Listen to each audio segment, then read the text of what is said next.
Being able to feel both efficient and comfortable with any game that you play is of great importance. This importance is only magnified though when you're playing a competitive game against other players, since now there's truly something at stake and you can't just lean casually back and expect things to work out any longer.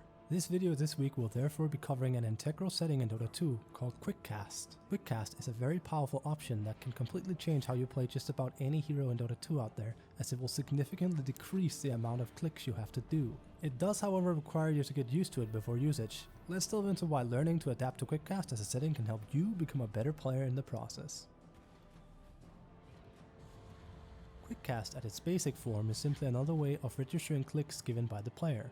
In traditional older games, especially RTS games where you have to make buildings for an example, you have to first click the building you want to build before then clicking its desired placement. This is an old control scheme that has stood the testament of time. Indeed, even Warcraft 3, the very game that Dota 2 has all its roots connected to, uses this very layout for playing the game.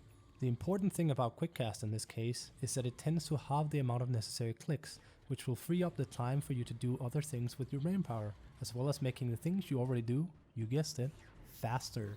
If we use Arc Warden as an example of this, a common strategy at level 6 to attempt to get a kill would be to use Flux on both him and his Tempest double and consistently followed up with Spark Wraiths. If you're not using Quickcast, it means that every time you press Flux, you now have to confirm you want to use Flux twice on the hero you're attempting to kill. This is only made worse by the fact that you now also have to follow up with 2 Spark Wraiths, which is, yet again, click Spark Wraith and then click where you want to place it. The total number of clicks for this very basic combo, if we don't take tapping between the wardens into account, is a whopping 8 clicks. Compare this to Quickcast where, as soon as we click the associated button of the spell we want, we immediately get the effect without having to confirm where, provided the cursor is in place.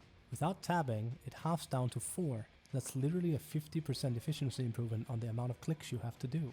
Simply speaking, by using the control scheme of quickcasting, you're leaving out the confirmation part of the regular control scheme, which results in a potentially much faster playstyle.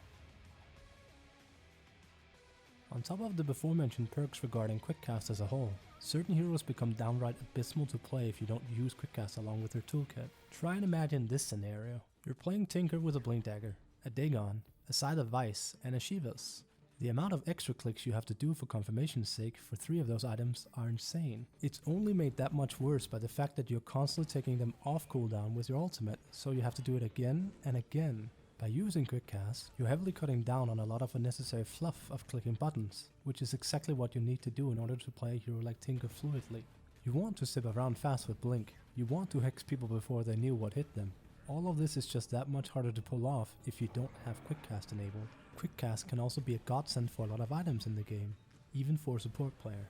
If you have either a Glimmer Cape or a Force Staff for an example, all you have to do is hover over your hero of choice and press one button, and you get the desired effect. From 2 clicks to 1 click. It's that simple. One of the absolute most beautiful things about Dota 2 as a game is how highly customizable it is from a settings point of view. It's actually fantastic. For Quickcast, this is no different at all. So good is it, in fact, that you can combine regular casting and Quickcasting as much as you desire.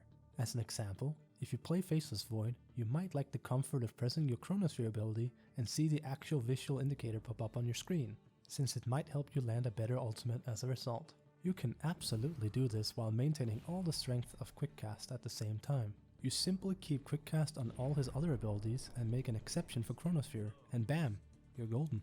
No longer do you have to click twice to confirm that, yes, you do in fact want to time walk away to avoid the damage you took.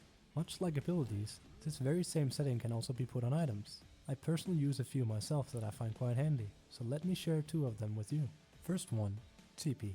I keep this one on T as a regular cast. The reason is mostly because double tapping T immediately sends you towards base, and on average, it's something you find yourself doing a lot throughout a game of Dota 2. Second one is a bit more clever, and usually is reserved for my Force Staff if I have one. My space key is a Quickcast button, so basically, if I hover over an ally and press space, I send them flying. However, I've made a double bind specifically for this, which in this case is C. The C key in this case is a regular cast bind, so by double tapping C, I send myself flying. I find this easier to control for myself, because rarely is my mouse cursor hovering over my own hero as opposed to my allies or enemies, so having to hover it back there is annoying use of time. By utilizing this regular cast key, however, I get the benefits of both worlds. As a last mention, remember to turn on Quickcast on key down in settings. The entire point of switching and getting comfortable with Quickcast is to play faster, so we might as well amp it up to 11. The ultimate rhetoric question of this entire video. Just because Quickcast has some massive perks for getting used to it, doesn't by any stretch mean you enjoy playing with it. For many players, switching to Quickcast will feel terrible at first. I know it did for me when I made the transition, but I realized very quickly if I wanted to become potent with Artwarden, I had very little choice but to adapt, so I did. Really, I can't recommend it highly enough. While it certainly was a barrier in the beginning, now that I've personally played with Quickcast for many years, I can't even imagine ever going back to not using it. The mere idea that some crazy April Fool's patch releases and randomly removes Quickcast, if only for a day, sends wild shivers down my spine. I simply would hate playing without it. You'll certainly have to put in work with it, because to most people that play games on a casual level, they're a lot more prone and familiarized with the older control scheme that you'll still see in a lot of modern games today. Given how fast of a game Dota 2 is, being able to do a spell as little as a quarter of a second faster can seriously be the determining factor on whether or not something either goes completely well or completely wrong. In closing, it really is up to the individual person if they want to go through the transformation of learning and adapting to Quickcast. It's insanely powerful once mastered, not to mention that I personally find it more comfortable as well, due to less unnecessary clicking involved. If you're willing to challenge yourself, try it out.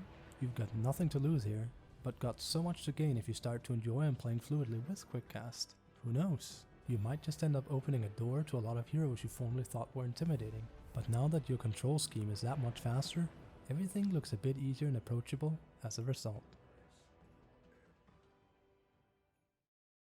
Thanks for watching this week's video.